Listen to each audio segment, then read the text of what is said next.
Everyone. This is Jackie Wong. It is the RockerPod Recap Show. I'm coming to you live from Skate America.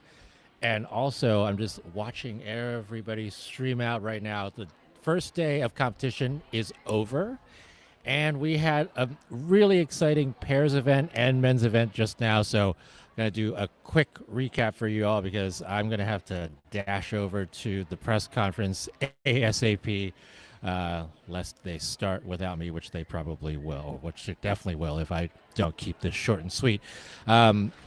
So the pair short program, but I hope you can hear me well here because this is an experiment in this public arena. The pair short program was the first thing that happened today, and Betelkina and Barulova were first with a 78.83, followed by Mira Kihara 74.42 and Hake Kunko with a 68.26. The top three were all generally very good. Miura and Kihara were the ones who made a mistake. She doubled her triple toe in that short program, but everything else was great. What was interesting was actually seeing the death spirals here and how Luka Barulova, who's had a history of getting levels called down for his death spiral because he doesn't get low enough, has improved that positioning on the death spiral and is the one who actually gets the most revolutions around and easily gets that level 4 on the death spiral.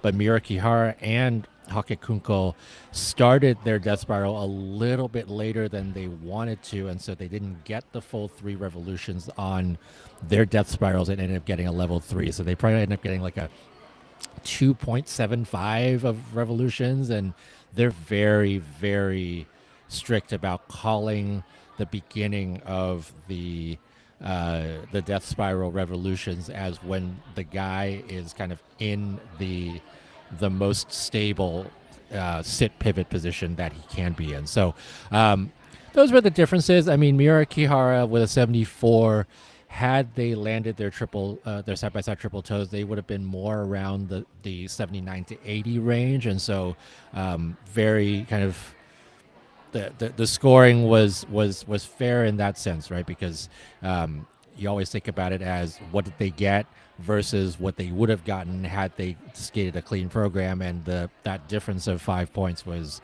very much that difference with the side-by-side triple toes. Akapova and Rachmanin skated a very good short program, just a hand down on Karina Akapova's triple sow. But otherwise, those are your top 4, and it was a very strong start to the day. The men then followed through to the next event of the day. It was a mixed bag. I think there were some good performances. There were some really special ones, I thought, with especially with Kazuki Tomono's short program. His very best of the season so far, 95.77, and he takes the lead with just over 2 points over Kevin Amos, who had a very emotional ending to his short program, 93.56. For those of you who aren't familiar with his season so far, he's had to deal with an injury. I talked to him the other day, actually this morning, about his foot, and he was basically shaking his head, being like, it's not great, but I'm getting through it. And so he's been really good about just getting the numbers in when he needs the numbers in practice and skating the way that he's skating, in competition. The reps maybe don't matter as much to him for the short program, but we will see what happens in the free skate. A couple weeks ago at Skate Canada, he had a pretty decent short. Wasn't a perfect short, but then kind of took himself out of contention at the very beginning of his free skate and just never kind of recovered from that. So it's been 2 weeks. He's had a couple more reps at it, and so we'll see how he goes. Mikhail Shidorov, I think, to some people's surprise, in third, 89.67. The quadlets at the very beginning was called a Q from my angle, which was on his side of the rink for the quadlets. It did get squeaked out. There were a couple of quadlets that he was doing in practice that were actually much less rotated, and so he's been actually having rotation issues all week with that Lutz, and that was probably one of the best ones that he has done all week long. So he that cue for the quad Lutz cost him probably 5 points because he got some big grades of execution on it. Once the cue got called, the grades of execution went down, and so down went his score. So 89.67 there, and we'll see what happens in the free skate. He's got the technical content to really contend for that gold medal, and so does Kazuki Tomono. I think it's going to be a good fight between the two of them. And we'll see where Kevin Amos goes with that one. Danielle Grossel in fourth with an 83.68. A pretty big mistake on the quadlets, which I was very surprised. If Shaidarov's quadlets got called a Q, Grosso's quadlets should have been called an under rotation. So not sure what happened. They did review it, and they ended up calling it clean. And he goes into fourth with an 83.68. And Jason Brown, I think he was probably a little bit disappointed with what came out of this short program.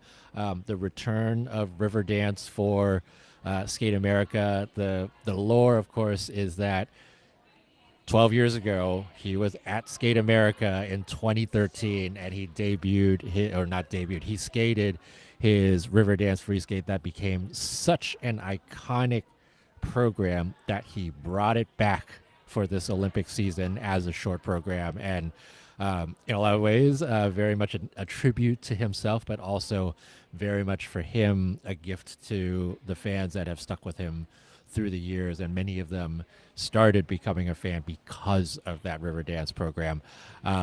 It was a good program. It had mistakes. The triple axel was under, and then he stepped out of his triple Lutz triple toe. So all told, that probably cost him a good 8 to 9 points. He would have been around 90 and around in third place if he would have been clean on that one. What was interesting to me was the levels of components that were called, especially among Tomono, Amos, and Brown. Kevin Amos got 44.92. He had the highest PCS of the day. Jason Brown was second, and then Kazuki Tomono was third. For me, ice coverage wise, performance wise, Kazuki Tomono had it, and so did Jason Brown. And for me, Kevin Amos, we're so used to him filling out the rink and really be assertive in the way that he skates. This program, in some ways, because it's not a full out skate for him the entire time through. Maybe it's because of stamina. Maybe it's because he's being conservative with the injury. It's a lot smaller of a program for him than we usually see, and you can really see that at the beginning of the program where he's just not as big in his skating. I'm sure that's going to improve during the season, and then the even the step sequence at the end. There's a lot of starts and stops, a bit of posing, and that leads to then that pattern also being smaller than what we're used to seeing. But either way, I think the standings are right where they are. Maybe I would have had Jason Brown over Danielle Grossel.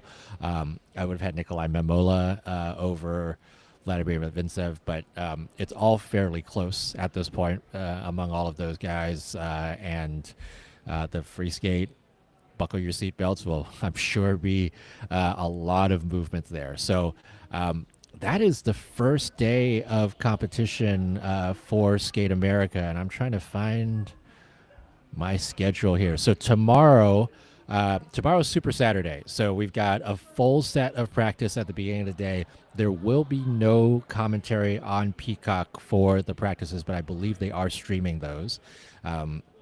Rhythm dance will start at the beginning at 8 o'clock. Pairs, women, men. So that's the morning of practices, and then competition will start at 2 p.m. Eastern time with the rhythm dance then the Paris free skate, and then a bit of a break, and then the women's short and the men's free. So it will be a long day for all of us, and excited to bring you more coverage there.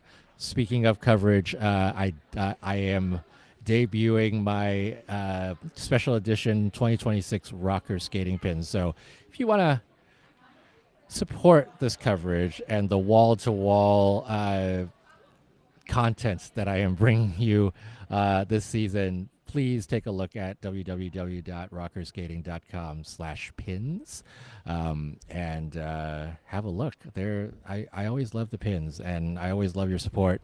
Do what you can.